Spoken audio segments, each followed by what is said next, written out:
Janaki studio Muzaffarpur.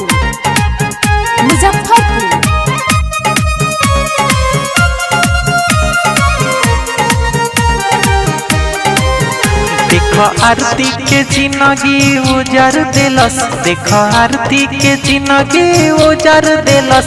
भाई छोटू के सारवा मार दिलस, भाई छोटू के सारवा मार दिलस, भाई छोटू के सारवा मार दिलस।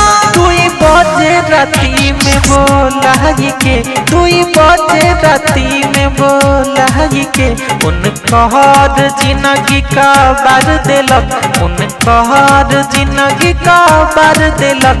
भाई छोटू के सारवा मार दिलक, भाई छोटू के सार सभे मार दिलक। आरती के जिंदगी उजर दिलक।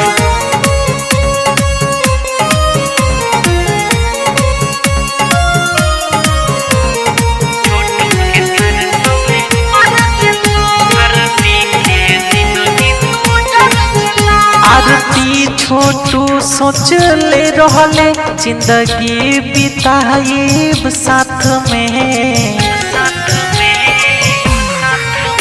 आरती छोटू सोच ले रहले जिंदगी बिताइब साथ में।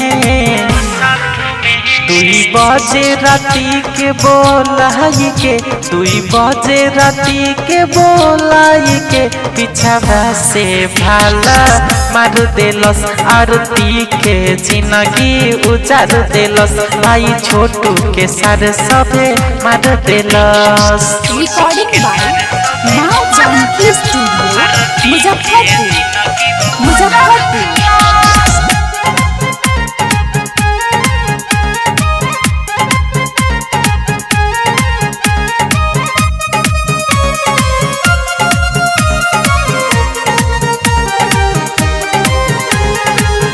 भाई भाऊ जाए मिलके डालले उनके फेरा में। आहा भाई भाऊ जाए मिलके डालले उनके फेरा में। कबहू ना सोचले का होई, कबहू ना सोचले का होई। आरती के मंगिया उजर दिलस, भाई छोटू के सार सभे मार दिलस, भाई छोटू के सारवा मार दिलस।